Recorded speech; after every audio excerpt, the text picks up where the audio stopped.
युवा मित्रों, युवा प्रेरणा में आपका हार्दिक स्वागत है। मैं सिस्टर श्रुति डाबी हूँ और मैं saint Francis convent provincial Bilaspur में रहती हूँ। प्रिय मित्रों, चालीसा या लेंट हम सब के लिए ईश्वर की आशीष पाने का सुंदर समय होता है। कैथोलिक विश्वास में यह 40 दिनों की एक गहरी आध्यात्मिक यात्रा है, एक ऐसी यात्रा जिसमें हम ईश्वर की और निकट आते हैं और धीरे धीरे बेहतर मनुष्य बनते हैं। इस पवित्र समय में कलीसिया हमें 3 मजबूत स्तंभों को अपनाने के लिए बुलाती है: प्रार्थना, उपवास और दान। आज हम इन्हीं 3 बातों को समझेंगे और यह भी जानेंगे कि छात्र और युवा इन्हें अपने दैनिक जीवन में कैसे जी सकते हैं। पहला स्तंभ, प्रार्थना, ईश्वर से बातचीत। सबसे पहले प्रार्थना। प्रार्थना क्या है? प्रार्थना ईश्वर के साथ हमारा व्यक्तिगत संबंध है। यह केवल मांगने का नाम नहीं है, बल्कि ईश्वर के सामने रुकने, उन्हें सुनने और उन पर भरोसा करने का अनुभव है। प्रार्थना क्यों महत्वपूर्ण है? स्वयं यीशु अपने जीवन में नियमित रूप से प्रार्थना करते थे। पवित्र शास्त्र में हम पढ़ते हैं, सुबह बहुत जल्दी उठकर यीशु एक एकांत स्थान पर जाकर प्रार्थना करने लगे। मार्कुस अध्याय 1 पद संख्या 35। यदि यीशु को प्रार्थना की आवश्यकता थी, तो हमें कितनी अधिक होगी। एक छोटी सी कहानी सुनिए। एक छात्र कहा करता था, मेरे पास प्रार्थना का समय नहीं है। लेकिन परीक्षा के दिनों में उसका डर बढ़ने लगा। जब उसने रोज केवल 5 मिनट प्रार्थना करना शुरू किया, तो उसकी समस्याएं तुरंत नहीं बदली, पर उसके मन में शांति आ गई। प्रिय युवाओं, आप भी ऐसा कर सकते हैं। दिन की शुरुआत एक छोटी सी प्रार्थना से करें। रोज बाइबल की एक पंक्ति पढ़ें।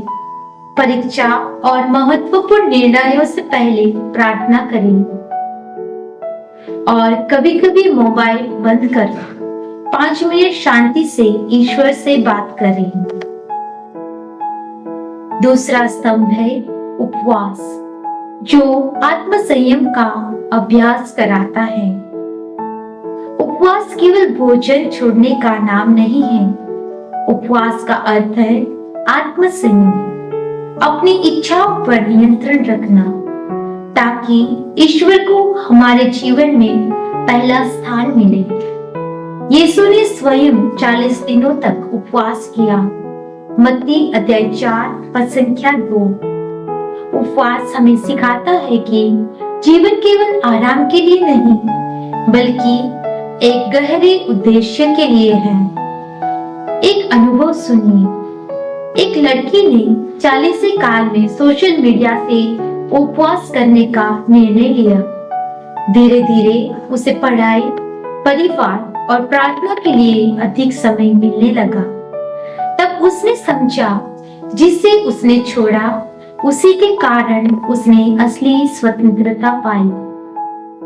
प्रिय मित्रों, आप भी छोटे छोटे उपवास कर सकते हैं। जंक फूड या स्ट्रीट फूड, सोशल मीडिया या वीडियो गेम्स से उपवास करें। क्रोध, निंदा और बुरी आदतों पर नियंत्रण रखें। सादा भोजन करें और भोजन बर्बाद न करें, और बचे हुए समय को प्रार्थना या सेवा में लगाएं। तीसरा स्तंभ है दान, जो प्रेम को कार्यों में बदल देता है। दान का अर्थ केवल पैसे देना नहीं है। दान का अर्थ है जो हमारे पास है उसे बांटना। हमारा समय, हमारी प्रतिभा, हमारा प्रेम और हमारी करुणा। यीशु स्वयं कहते हैं, जो कुछ तुमने मेरे इन छोटे भाइयों में से किसी एक के लिए किया, वह मेरे लिए किया। मत्ती अध्याय 25 पद संख्या 40। एक सुंदर उदाहरण सुनिए। एक छात्र रोज अपने टिफिन का थोड़ा सा हिस्सा उस मित्र को देता था जो घर से भोजन नहीं ला पाता था। उसका यह छोटा सा कार्य प्रेम का जीवित उपदेश बन गया। प्रिय युवाओं, आप भी दान कर सकते हैं। अपनी पॉकेट मनी में से जरूरतमंदों की सहायता करें, कमजोर छात्रों की पढ़ाई में मदद करें, बीमार या वृद्ध लोगों से मिलने जाएं और उपेक्षित लोगों के प्रति दयालु बने। प्रिय मित्रों, प्रार्थना हमें ईश्वर से जोड़ती है। उपवास हमारे हृदय को शुद्ध करता है और दान हमारे हाथों को प्रेम से खोलता है। इस 40 काल में केवल कुछ छोड़ने की कोशिश न करें, बल्कि बेहतर बनने का निर्णय लें। इन 3 स्तंभों प्रार्थना, उपवास और दान को अपने जीवन की नींव बनाइए। प्रभु आपको भरपूर आशीर्वाद से भर दे। युवा प्रेरणा से जुड़ने के लिए आपको सहृदय धन्यवाद।